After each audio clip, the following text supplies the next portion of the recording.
আল্লাহ নবী সাল্লাল্লাহু আলাইহি সাল্লাম বলেন, নাফরমান যখন কবরে প্রশ্নের জবাব দিতে পারবে না, তখন কবর তাকে একটা চাপ দিবে, সংকীর্ণ হয়ে যাবে কবর।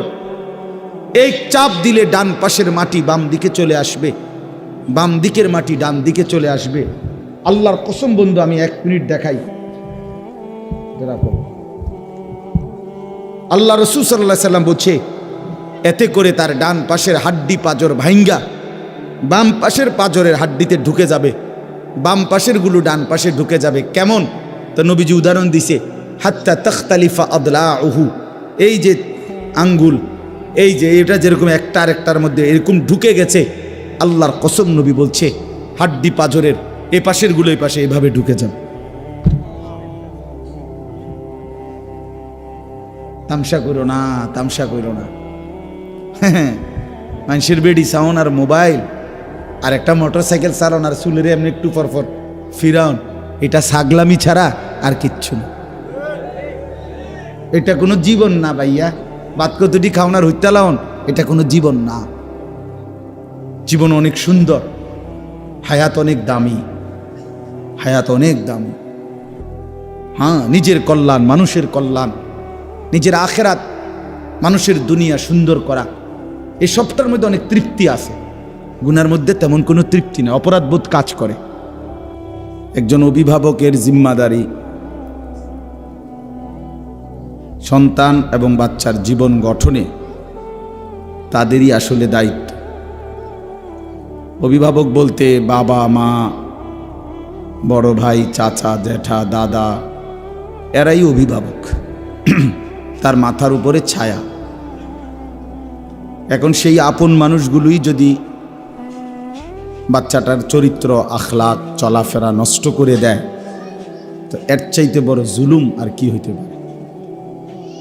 আপনজন যদি নিজের সন্তান, নিজের ভাই নষ্ট করে দেয়, তার চাইতে বড় অপরাধ আর কি বলে? এর চাইতে বড় জুলুম আর কি হইতে পারে? এতটা ছোট বাচ্চা, এই বাচ্চা তার হাতে এই বড় মোবাইলটা তুলে দেওয়ার এতটুকু আকল, দিমাগ, এতটুকু বিবেক যদি না থাকে, তো আমাদের সমাজ টিকবে কিভাবে বলে? ছোট ছোট বাচ্চা যদি সবাই যদি দিন রাত এই গুনার মধ্যেই লিপ্ত থাকে, তো আমাদের আগামী প্রজন্ম, আগামী জেনারেশন আলোকিত মানুষ হবে কিভাবে? চরিত্রবান হবে কিভাবে? 3 বছরের বাচ্চাও যদি মোবাইল ছাড়া না ঘুমায়, ভাত খাইতে না চায়, তা আমাদের ভবিষ্যৎ কি? আগামী সম্ভাবনাটা কি আমাদের বলেন? এই জন্য আসলে এটা জুলুম। কমপক্ষে অপ্রাপ্তবয়স্ক বাচ্চার হাতে যেই বাপ, ভাই, আত্মীয় স্বজন এই বড় মোবাইল তুলে দেয়, আপনি তার উপরে জুলুম করলেন, নিজে অনেক বড় ক্ষতি করলেন। রাসূলুল্লাহ সাল্লাল্লাহু আলাইহি ওয়াসাল্লাম বলছেন, কুল্লু মাউলুদিন ইউলাদু আলাল ফিতরা, প্রতিটি মানব সন্তান ইসলাম মানার, আল্লাহকে মানার পুরা যোগ্যতা নিয়ে এই পৃথিবীতে ভূমিষ্ঠ হয়। ফাআবাওয়াহু ইউহাব্বিদানিহি আও ইউনাসসিরানিহি আও ইউমাজ্জিসানিহি, অতঃপর মা বাবা, এখানে ব্যাখ্যার মধ্যে আছে অভিভাবক, মা বাবা সহ অভিভাবক ওই সন্তানটিকে, ওই মানব ভূমিষ্ঠ বাচ্চাটিকে ধীরে ধীরে ইয়াহুদি বানিয়ে দেয়, অথবা খ্রিস্টান বানিয়ে দেয়, অথবা অগ্নি পূজক বানিয়ে দেয়। তাহলে অভিভাবক নষ্ট করে দেয়। আল্লাহ নবী সাল্লাল্লাহু আলাইহি সাল্লাম বলছেন, আর রাজুলু আলা দীন খলিলিহি, মানুষ যাকে সঙ্গী বানায় তার দ্বারা মানুষ প্রভাবিত হয়। যে যার সাথে উঠা বসা করে, চলাফেরা করে, কিছু সময়ের ব্যবধানে তার প্রভাব তার মধ্যে আসে। তাই জন্য এটাই যদি আপন হয় মোবাইলটা, তো তার মধ্যে খামখেয়ালি, খাহেসাত, নফসের পূজা, মনের চাহিদার যথেচ্ছ অনুসরণ, এটাই তার মধ্যে আসবে। একটা পর্যায়ে বাচ্চা এখনই সমস্ত ছেলে পেলে মা বাবা পরিবার ধর্ম আখেরাত কিছুর সাথে কোনো বন্ধন নাই। অধিকাংশ সন্তানের জীবনটা শুধুই মোবাইল কেন্দ্রিক, বন্ধুবান্ধবদের আড্ডা আর এই মোবাইল দেখা, এই এক জীবনের উপরে 12, 14, 16, 18 ঘন্টা হায়াতের শেষ। তো এই ছেলেটা বুঝতেও চাচ্ছে না যে অধীর ভবিষ্যতে তার কি হবে। এই সময়গুলো, এই হায়াতের এই লম্বা টাইম আর তো ফিরবে না।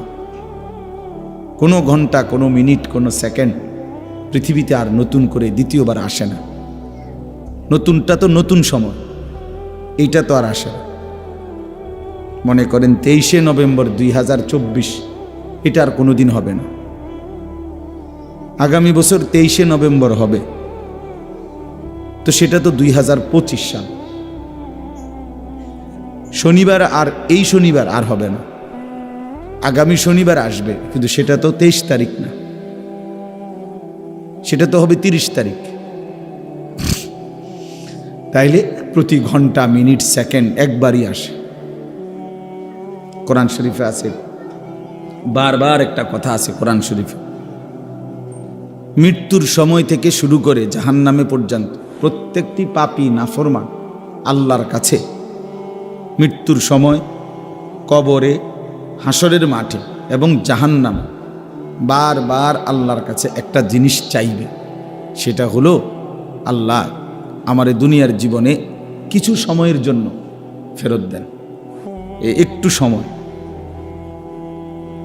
কোরআন শরীফের বহু আয়াত আছে, হাত্তা ইযা জাআ আহাদাহুমুল মাউতু ক্বালা রাব্বিরজিউন।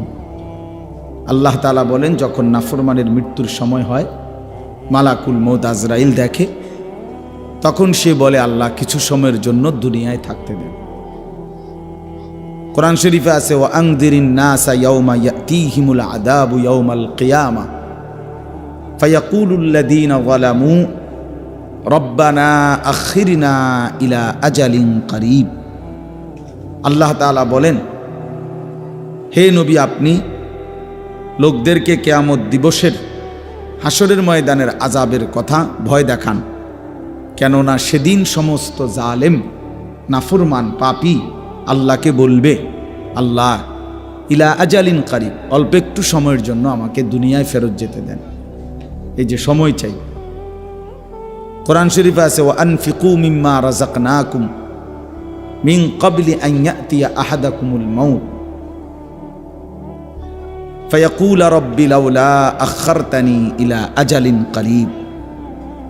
আল্লাহ তাআলা বলে, বান্দা যদি নেক আমল করতে মন চায়, দান সদকা করতে মন চায়, আল্লাহর ইবাদত করতে মন চায়, যাই করতে মন চায়, এটা মৃত্যু আসার আগে আগেই করে নাও, নয়তো মৃত্যুর সময় তুমি বলবে যে আল্লাহ আমাকে কিছু সময়ের জন্য একটু সুযোগ দেন। কোরআন শরীফে আছে, জাহান্নামী জাহান্নামের মধ্যে বারবার আল্লাহকে বলবে, রব্বানা আখরিজনা না'মাল সালিহান গায়রাল্লাযী কুন্না না'মাল। আল্লাহ আপনি আমাকে কিছু সময়ের জন্য দুনিয়ায় ফেরত যেতে দেন, যদি যেতে পারি আমি নেক আমল করব। রব্বানা আখরিজনা ফাইন উদনা ফাইন্না যালিমুন। জাহান্নামী বলবে, আল্লাহ আমারে কিছু সময়ের জন্য জাহান্নাম থেকে বের করেন, এবার যদি ফিরে গিয়ে আবারও অন্যায় করি, পাপ করি, তাহলে আমি বড় বেশি জালেম, এরপরে আপনি আমারে তার চাইতে কঠিন শাস্তি দিয়েন, কিন্তু এবার একটু সুযোগ দেন, আরেকবার। তো এই সবগুলো কথার জবাবে একটাই, কাল্লা। আল্লাহ তাআলা বলবেন, কখনোই না, না বান্দা, এটা হবে না। ওয়ালান ইউআখির আল্লাহ, আল্লাহ তাআলা কাউকে আর কখনোই এক জাররা বিন্দু সময় দিবেন না। আওয়ালাম নুআম্মিরকুম, কোরআন শরীফে আছে, আল্লাহ তাআলা বলবেন, বান্দা আমি কি তোমাকে সময় দেই নাই? আমি কি হায়াত দেইনি? দিয়েছিলাম। আমি যথোপযুক্ত টাইম দিছি। প্রতি ওয়াক্ত নামাজের টাইম যেতটুকু, নামাজের রাকাত আদায় করতে এটুকু সময়ের দরকার ছিল না, আমি বেশি দিছি। মনে করেন জোহরের নামাজ 1টা বাজে আজান হইছে, 3:45 বাজে আসরের আজান, প্রায় 2.25 ঘন্টা পরে আসরের আজান। তো 12 রাকাত বা 10 রাকাত নামাজ পড়তে 2.25 ঘন্টা লাগে? কথা বলেন না। ফজরের 4 রাকাত নামাজ পড়তে কি 1 ঘন্টার মতো টাইম লাগে? তা আল্লাহ তাআলা তো সময় দিছেন বেশি, রাকাত তো কম, টাইম তো কম। আসর থেকে মাগরিব প্রায় 1.5 ঘন্টা, 1.5 ঘন্টা। দেখছেন কি আওয়াজ করে কি? তো এই টাইমটা 4 রাকাত আসরের নামাজ পড়তে কি এতটা টাইম দরকার ছিল? ছিল। এই জন্য বললাম আমার ভাই ছেলেরা, তোমরা যারা মোবাইল হাতে, এটা নামায় ফেলো, সবাই মোবাইল নামাইয়া এমনি শুনো, ভালো হবে, ভালো হবে। কোনো কিছু কাজ করে না আমাদের সন্তানদের মাথায়, বললে হাসে, প্রতিবন্ধীর মতো। মানসিক রুগী যারা, যাদের তারসিরা, এগুলা নিজে নিজে হাসে। এটা কিছুটা প্রতিবন্ধিতার লক্ষণ। আমাদের অধিকাংশ সন্তান এখন চিন্তাগতভাবে, বুদ্ধিগতভাবে প্রতিবন্ধী। কিছু বললে গুনাহ ছেড়ে দেওয়ার কথা, পাপের, যে এতটা মিথ্যা কথা বলো কেন, কোনো নামাজ পড়ো না কেন, তোমার সারাদিন আড্ডা দাও, হে হাসে। তাহলে বোঝা গেল আসলে তার ব্রেনে কোনো স্বাভাবিক কাজ করে না। মানুষকে লজ্জা দিলে, মানুষকে কিছু বললে তার তো উচিত মাথা নোয়ায় ফেলা, বুঝতে শিখা। এই জন্য বাপ, এটা গুরুত্বপূর্ণ বিষয় যে অনেকটাই সন্তান প্রতিবন্ধিতার শিকার। দুশ্মন এই পরিমাণ গুনাহ, নাফরমানি আর ফালতু কাজে আমাদের সন্তানদেরকে কাজে লাগাইছে, বেচারার মাথায় আর কিছুই ধরে না, কোনো কিছুই আর কাজ করে না। মা একটা আদেশ কাজ করতে বললে হে পারবে না, এক কথায় উত্তর দিয়ে দিছে, পারতাম না। বাপে ডাক দিলে পারতাম না, পারবে না। কেন পারবে না? ওই যে তার তো সময় নেই। তাহলে এইটার কিন্তু একটা সময় চরম মূল্য দিতে হবে, চরম মূল্য দিতে হবে, চরম খেসারত দিতে হবে।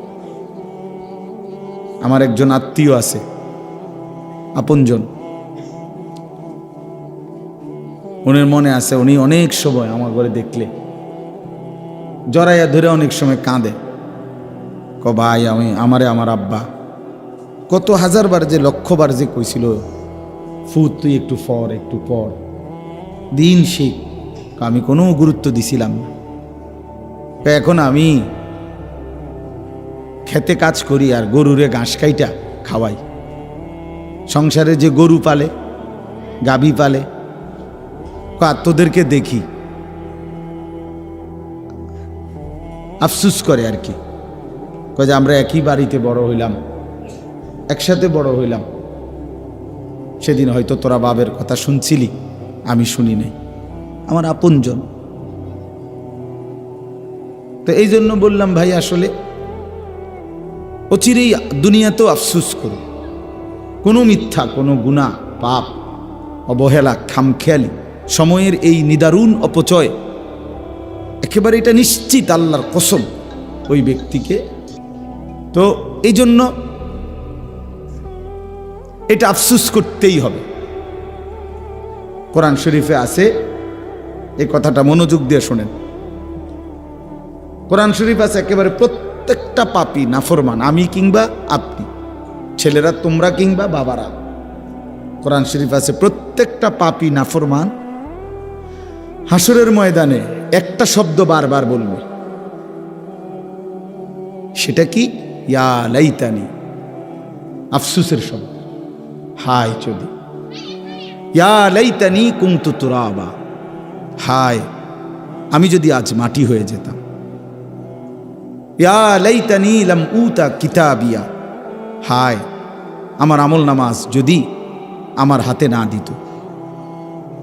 ইয়া লাইতাহা কানাতিল কাদিয়া, হায় আজ যদি আমার মৃত্যু হয়ে যেত।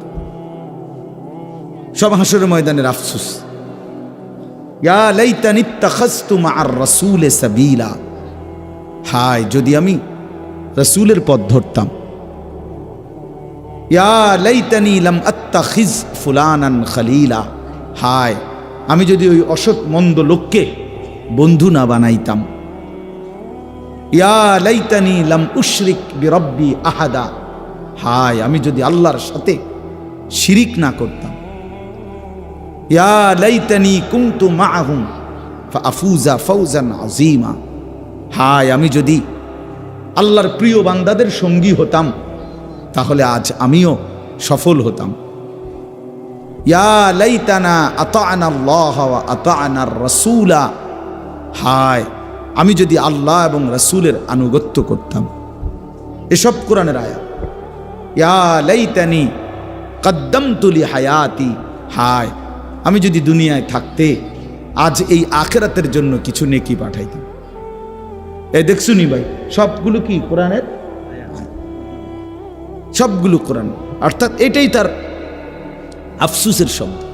তাহলে বোঝা গেল প্রত্যেকটা গুনাহ, পাপ, আল্লাহর নাফরমানি আজ কিংবা কাল, দুনিয়া আখিরাত দুই জায়গাতেই আফসুস আনবেই আনবে, আনবেই আনবে। প্রতিটা গুনার শেষ মাথায় আফসুস আছে, হতাশা আছে। প্রতিটা গুনার পিছনে আগুন আছে, প্রত্যেক গুনার পিছনে আগুন জ্বলে, আগুন জ্বলে। এজন্য কোরআনুল কারীমে আল্লাহ তাআলা বলছেন, ইয়া আইয়ুহাল্লাযীনা আমানু কু আনফুসাকুম ওয়া আহলিকুম নারা, হে ঈমানদারগণ নিজেকে এবং পরিবারের সদস্যদেরকে আগুন থেকে বাঁচাও। নারান, তাহলে বোঝা গেল দুনিয়াতে বলছে যে আগুন থেকে বাঁচাও, তাহলে মানে আগুন থেকে বাঁচাও মানে কি বলেন আপনারা, কি মনে হয়? কি গুনাহ থেকে? সহজ কথা, গুনাহ থেকে কি করো? বাঁচাও। কারণ এই বোঝা গেল গুনার অপর পিঠে কি আছে? আগুন আছে। এজন্য রাসূলুল্লাহ সাল্লাল্লাহু আলাইহি সাল্লাম বলছেন, ওয়া ইন্নাল ফুজুরা ইয়াহদি ইলান নার, প্রত্যেকটি গুনাহ পাপ জাহান্নামের দিকে টেনে নিয়ে যায়। ওয়া ইন্নাল বিররা ইয়াহদি ইলাল জান্নাহ, প্রতিটি নেক বীর, নেক কাজ জান্নাতের দিকে টেনে নিয়ে যায়। ইয়াহদি ইলাল জান্নাহ, জান্নাতের দিকে টেনে নিয়ে যায়। এই জন্য বাপ, ছেলেরা, ভাই সবাইরে বলি, তোমরাও আলাদা শোনো, মনোযোগ দিয়ে শোনো। আমি এক্ষুনি অল্প একটু সময় কথা বলব আল্লাহ চাইলে। তাহলে আমার বলার উদ্দেশ্য হলো আমাদের এই খামখেয়ালি, আমাদের এই গুনাহ, আমাদের এই দিন রাত আল্লাহ থেকে সরে থাকা, ইসলামকে ত্যাগ করা, ইবাদত আমলের প্রতি, নামাজ রোজা কিছুই আমাদের ভাল লাগে না। সব কিছু দুনিয়ার ভাল লাগে, এক ওয়াক্ত নামাজ পড়তে ভাল লাগে না। তো এইটাই তো জাহান্নামের পরিণতি, আগুনের পরিণতি, এটাই তো গুনাহের পরিণতি। তো এই জন্য বললাম বাপ, আফসুস আনবেই আনবে, আমারও আপনার আনবে। কোরআন শরীফে আছে, আরে হাদিসে আছে, আল্লাহর নবী সাল্লাল্লাহু আলাইহি ওয়াসাল্লাম বলছেন, আল্লাহর নেক বান্দারা যখন জান্নাতে যাবে, জান্নাতে কোনো দুঃখ নাই, আফসুস নাই, কোনো রকমের সামান্য কোনো বিরক্তি, ক্লান্তি কিচ্ছু নাই।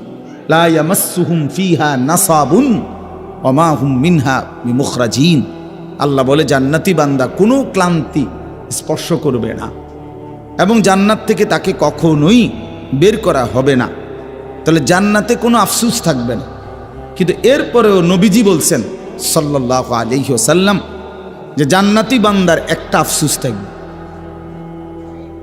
জান্নাতে যাওয়ার পরেও জান্নাতি বান্দা একটি আফসুস করবে। কি সেই আফসুস? আফসুস করবে, হায় দুনিয়ায় যেই সময়গুলো আল্লাহর জিকির, আল্লাহর স্মরণ, আল্লাহর ইবাদতে কাটাই নাই, ওই সময়গুলোর জন্য আফসুস করবে। সেই সময়গুলো যদি আল্লাহর ইবাদতে কাটাইতাম তাহলে আজকে আমার জান্নাত আরো উঁচা হইত, আরো উপরে উঠতে পারতাম। এই আফসুস, সময়ের অপচয়, এটার জন্য জান্নাতে গিয়েও কি হবে? হায়াতের অপচয়, জীবনের অপচয়, এটা সাংঘাতিক ব্যাপার। হাসরের ময়দানে বান্দার প্রতি আল্লাহর প্রথম প্রশ্ন, আন উমরিহি ফিমা আফনাহু, বান্দা বলো আমার দেওয়া হায়াত কোথায় শেষ করেছে? এই প্রথম প্রশ্ন। দ্বিতীয় প্রশ্ন আবার বলো, ও আন শাবাবিহি ফিমা আবলাহু, আলাদাভাবে আবার বলো শুধু যৌবন কালটা কোথায় খরচ করছে। একবার বলবে পুরা হায়াত, সেটা কোথায় শেষ করেছ। আবার বলবে যে পৃথকভাবে আবার বলো যে প্রাপ্তবয়স্ক বালেগ হওয়ার পর থেকে 40 বছর 45 বছর পর্যন্ত এই যে যৌবন কাল, এইটা কোথায় ব্যয় করছে। তার মানে কিসের প্রশ্ন? হায়াতের। এই সময় কোথায় শেষ করছিলা বান্দা, এটা বলো, এটা বলো।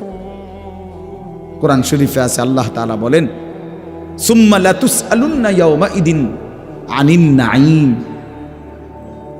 আল্লাহ তাআলা প্রত্যেককে আল্লাহর দেওয়া প্রতিটি নিয়ামত সম্পর্কে অবশ্যই অবশ্যই জিজ্ঞেস করবেন, জিজ্ঞেস করবেন।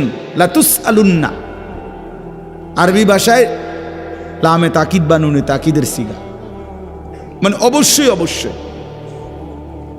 জিজ্ঞেস করবেন।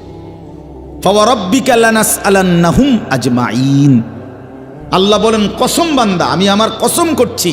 আল্লাহ নিজের কসম করে বলছে। আল্লাহ বলেন আমি আমার নিজের কসম করে বললাম তোমাদের সকলকেই আমি আল্লাহ জিজ্ঞেস করব। ফাওয়ারাব্বিকা লানাসআলান্নাহুম আজমাইন আম্মা কানু ইয়ামালুন। যা কিছু তুমি জীবনে করেছিলে আমি জিজ্ঞেস করব। ওয়াকিফুহুম ইন্নাহুম মাসউলুন। কোরআন শরীফে আছে আল্লাহ ফেরেশতাদেরকে হাসরের ময়দানে বলবে আমার প্রতিটি বান্দাকে দাঁড় করাও, এখন তাদেরকে একজন একজন করে জিজ্ঞেস করা হবে। প্রিয় বন্ধু আমার, এটা মনে রাখার বিষয়, আমাকেও আপনাকেও জিজ্ঞেস করা হবে। হায়াতের এই সময়গুলো, রাত দিন,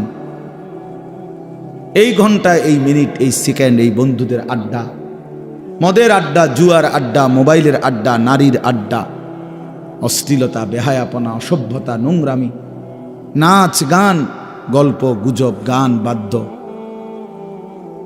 এই মিনিট, এই সেকেন্ড, এই সময় আল্লাহর কাছে জবাব দিতে হবে, জবাব দিতে হবে।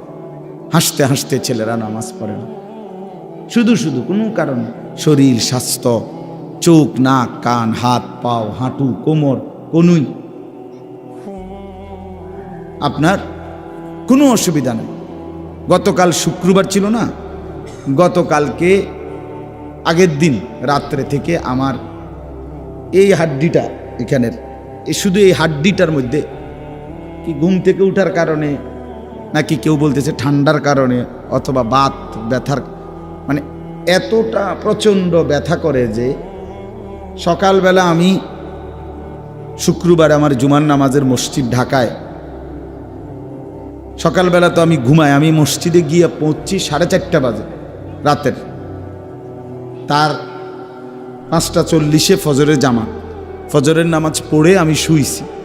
কিন্তু এইটার ব্যথায় মানে আমি 11টা পর্যন্ত এই কাতরাইছি, ঘুমাইতে আসছি না, মানে এতটা প্রচণ্ড, মানে নড়লেই ব্যথা করে, মনে যেন ছিঁড়ে যাইতেছে ব্যথায়, এমন অবস্থা। তো কিছুই না, শুধু এই হাড্ডিটাতে একটু ব্যথা করে, এতটুকুই, আর কিচ্ছু। কিন্তু আমার 5 ঘন্টার ঘুম কোরবান হয়ে গেছে, আর কোনোভাবেই ঘুমাইতে পারি না, এতটা অস্থিরতা। এখন আমার সাথী দুজন ঘুমাইছে কিন্তু আমি ঘুমাইতে পারি, শুধু এই পাশ ও পাশ ছটফট ছটফট করছি। তো ভাইয়া, আল্লাহ তাআলা যদি 1 ঘন্টা 1 মিনিটের জন্য সুস্থতা তুলে নেয়, আরাম সরায় নেয়, আল্লাহর কসম পৃথিবীর কোনো নারী, ছবি, তোমার মোবাইল আর তোমার বন্ধু কোনো কিছুই তোমার সুখ আনতে পারবে। এই আমার এই কথাটা দোস্ত বুঝতে শিখো, বুঝতে শিখো। প্রতি ঘন্টা প্রতি মিনিট আল্লাহ তাআলা আমাদেরকে সুস্থ রাখতেছেন। হাদিসের মধ্যে আছে আল্লাহ তাআলা জিজ্ঞেস করবে দুইটা জিনিস। আল্লাহ প্রথমেই বান্দাকে বলবে হাসরের ময়দানে, বান্দা বলো তো, আলাম নুসিহ জিসমাকা, আমি কি তোমার শরীরটা সুস্থ রাখি নাই? এত দিন জ্বর হইছে কয়দিন বলো? সুস্থ ছিল কয়দিন? মাথা ব্যথা হইছে কয়বার? স্বাভাবিক ছিল কয়বার? পেট ব্যথা হইছে কয়বার? পেট স্বাভাবিক ছিল। আমার এই হাড্ডিতে হয়তো আজকে 30 বছরে একবার ব্যথা করছে, আর তো কোনোদিন ব্যথা করে নাই, ঠিক না? হয়তো 20 বছর পরে আজ একটু ব্যথা হয়েছে একদিন। হ্যাঁ, তো আল্লাহ তাআলা বলবেন, বান্দা আমি কি তোমাকে এতটা লম্বা সময় সুস্থ রাখি নাই? তো তার বিনিময়ে আমার সেজদাটা কেন দিতে পারলা না? কেন পারলা না বাবা? ছেলেরা বলো ভাই, যে বন্ধুর সাথে তুমি 6টা ঘন্টা কাটাইলা, ও তোমারে কি কি দিছে এই পর্যন্ত? কি দিল? কি দিল? মোবাইল কি দিল তোমাদেরকে? নারীর ছবি দিয়ে অর্জন কি হলো বাপ? দেখছো তো, ঠিক আছে, এই পর্যন্ত 10,000 নারী দেখছো, তো কি উপভোগ করতে পারছো কয়জন? কি বুঝলা? কি পাইলা? নারীর ওই ছবি থেকে অর্জনটা কি সেটা বলো ভাইয়া। উলঙ্গ দৃশ্য থেকে তোমার অর্জন কি? তোমার বেনিফিটটা কি সেটা বলো। এই অসভ্যতা, এই নোংরামি, এই জন্তু জানোয়ারের স্বভাব দিয়ে অর্জনটা কি? অর্জনটা কি? যে নামাজ পড়ে না, যে সেজদা দেয় না, আমি প্রত্যেক দিন বলি সে মানুষের বাচ্চা না। মুসলমানের বাচ্চা তো দূরে থাক, আরে না ফরমান, তুই মানুষের বাচ্চা না।